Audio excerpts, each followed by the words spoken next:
Oke, kita lanjutkan teman-teman semua ya. Jadi tadi kita sudah bahas terkait dengan current asset ya. Kita sudah bahas banyak terkait dengan bagaimana current asset itu kita analisis dari mulai cash, kemudian juga receivables, kemudian prepaid expense, kemudian juga inventory ya. Nah, sekarang kita akan mulai membahas terkait dengan non current asset ya. Nah, kita harus tahu bahwa apa yang dimaksud dengan non current asset. Nah, non current asset itu adalah aset ya, atau sumber daya yang digunakan untuk menggenerate operating revenues atau untuk menghasilkan cuan ya dalam waktu yang lebih dari 1 tahun, gitu ya, lebih dari 1 tahun atau satu siklus akuntansi ya seperti itu. Nah di sini bagi dua ya non current asset itu ada yang tangible sama ada yang intangible ya. Nah apa yang dimaksud dengan tangible asset? Tangible asset itu adalah aset berwujud ya. Jadi yang namanya juga tangible ya, berarti asetnya berwujud. Gitu. Kalau intangible berarti tidak berwujud. Ya, that's simple.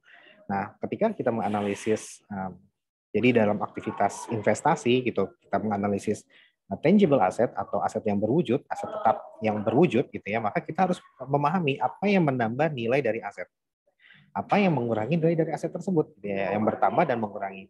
Bertambah dengan adanya kapitalisasi, kemudian berkurang karena adanya depresiasi atau alokasi, dan juga kalau ada impairment. Nah, itu yang harus kita pahami ya.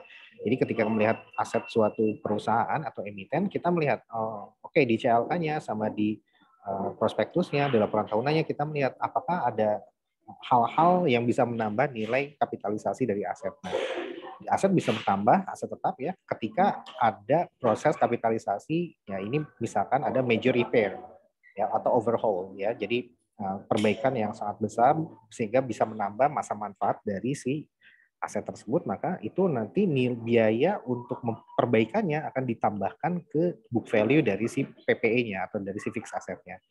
Nah, seperti itu. Dan di sini deferring cost is that is incurred in current period-nya. Nah, dan juga kalau misalkan beli baru ya tentunya ya, karena dia membeli tambahan aset, biaya yang dikeluarkannya dicatat sebagai PPE. Nah, PPE inilah yang nanti munculnya di neraca. Nah, seperti itu. That's why kita bedakan antara cost dengan expense ya. Kalau cost itu adalah biaya yang nanti akan kita kapitalisasi menjadi suatu PPE atau aset tetap. Nah, kalau expense ini tidak dikapitalisasi, tapi dia hanya masuk ke income statement biasa. Nah, seperti itu.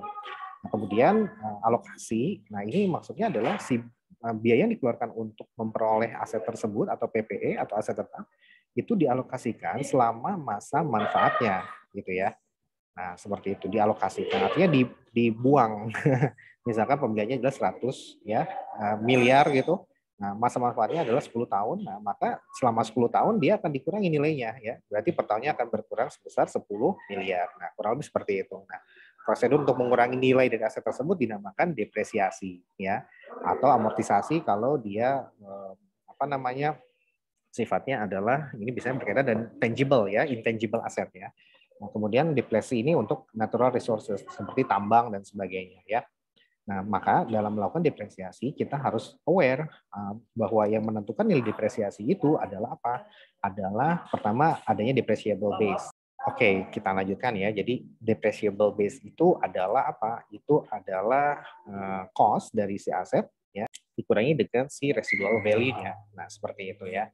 Residual value adalah nilai sisa. Let's say cost-nya adalah 100, nilai sisanya adalah 20, maka depreciable base-nya adalah 80. Nah, inilah nanti akan dibagi dengan useful life. Misalkan useful life adalah 10 tahun. Maka nanti depresiasinya adalah 8/10 atau 8 setiap tahun. 8 miliar setiap tahun. Nah, itu adalah depresiasi. Dan juga metode depresiasi juga berpengaruh. Apakah dia garis lurus atau double declining atau yang lainnya ya.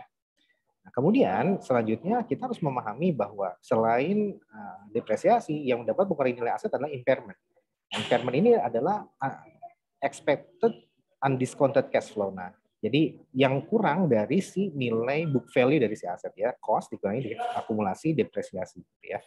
Nah, maksudnya apa Pak? Jadi impairment secara sederhana itu membandingkan antara nilai buku aset, book value-nya ya, ini adalah cost ya, tadi dikurangi dengan total akumulasi depresiasi sampai dengan tahun, misalkan 5 tahun posisinya sekarang, maka selama 5 tahun total akumulasi depresiasinya berapa, maka cost dikurangi total akumulasi, itulah carrying value. Nanti dibandingkan dengan recoverable amount atau RA. Nah, RA ini ada dua, bisa menggunakan NRV ya, atau bisa menggunakan, jadi RA ini ada dua. RA ini recoverable amount. Ada bisa menggunakan NRV, net realizable value, atau ini berbasis market value, atau kita menggunakan VU, value in use. Nah, VU inilah yang dimaksud dengan discounted cash flow. Nah, maksudnya apa, Pak? Maksudnya kalau susah mencari nilai market value-nya, kita memproyeksikan.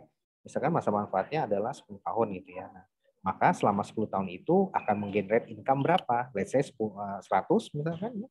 Nah, maka nanti kita present value-kan ya, sampai tahun ke-10, ini kita present value-kan ke tahun ke-0 berapa nilai present value-nya. Nah, nanti nilai present value itu yang akan menjadi si cost dari si aset, yang akan menjadi nilai dari recoverable amounts. Let's say carrying value-nya adalah 80. Nilai present value-nya adalah 60, maka nilai harus diturunkan. Nilai carrying value-nya menjadi 60. Nah, selisih inilah 20, ini dinamakan impairment. Nah, seperti itu ya. Nah, maka ketika impairment yang perlu diperhatikan adalah apakah tepat melakukan impairment gitu ya, appropriateness-nya. Ya, jumlahnya apakah sudah benar, karena memang sulit untuk mengukur fair value sama VU itu sulit gitu ya. Ini betul-betul pure subjective judgment. Nah, yang kedua, apakah tepat dilakukan impairment gitu ya. Nah, jangan-jangan sengaja dilakukan impairment ketika perusahaan lagi untung gitu ya. Sehingga apa? Sehingga ya sebagai menutupi kerugian masa lalu gitu kan. Nah, seperti itu. Dan kita harus menganalisis juga dampak dari impairment itu kemana aja ya.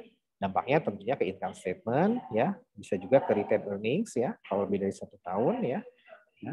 Kemudian bisa juga nanti ke nilai dari si asetnya. Terus juga berdampak juga ke depresiasinya, berarti depresiasinya menggunakan rate yang baru. Jadi banyak sebenarnya apa impairment ya.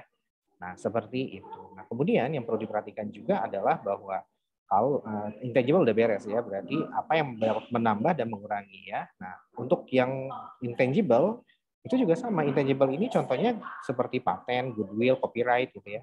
Apa yang mampu menambah dan mengurangi sama karakteristiknya. Menambah karena adanya ya mungkin kalau intangible kan tidak ada major repair ya. Tapi mungkin karena adanya research and development gitu ya. Nah, sehingga bisa menambah nilai dari si paten tersebut. Ya, berkurang tentunya karena adanya amortisasi. Nah, ketika diamortisasi ini sebagai metode untuk alokasi dari si cost of intangible assetnya. Dan lamanya periode amortisasi itu tergantung dari jenis intangible-nya gitu ya. Ada yang jenisnya itu paten, teknologi related gitu ya. Nah, ini di pelajaran intermediate accounting sudah kita pelajari ya. Kemudian juga ada yang sifatnya copyright ya. Kalau paten biasanya 70 tahun ya, 20 tahun. Kalau copyright biasanya 70 sepanjang penemunya hidup ditambah 70 tahun ya. Berarti mungkin sekitar 170 tahunan gitu kan. Nah, ada juga goodwill. Nah, kalau goodwill itu tidak memiliki masa manfaat. Nah, seperti itu. Kemudian juga kondisi persaingan usahanya harus dilihat, dan juga bagaimana aturan terkait dengan hak cipta gitu ya. Terkait dengan hak cipta itu juga harus diperhatikan terkait untuk melakukan analisis dari intangible asset ya. Karena ini penting, hak cipta ini penting. Kalau dia digugat, maka bisa jadi kehilangan intangible-nya gitu ya. Nah, seperti itu. Oke, itu terutama teman-teman yang mesti diperhatikan ketika kita melakukan analisis dari non-current asset. Jadi kita bagi dua, ada tangible, aset yang berwujud, sama aset tak berwujud. Ya. Dan yang perlu diperhatikan, apa yang mampu menambah dan mengurangi, itu yang kita scrutinize, itu yang kita coba amati lebih dalam, mau wajar atau tidak. Kalau dia menambah, berarti, atau terutama impairment, jangan-jangan ini sebagai bentuk usaha untuk mengecilkan pendapatan saja gitu ya. Nah, seperti itu dalam rangka menghindari pajak, tax avoidance, seperti itu. Nah, oke, itu saja terkait dengan aktivitas investasi. Semoga bisa bermanfaat, dan kita akan lanjutkan pada video berikutnya terkait dengan aktivitas pendanaan. Terima kasih.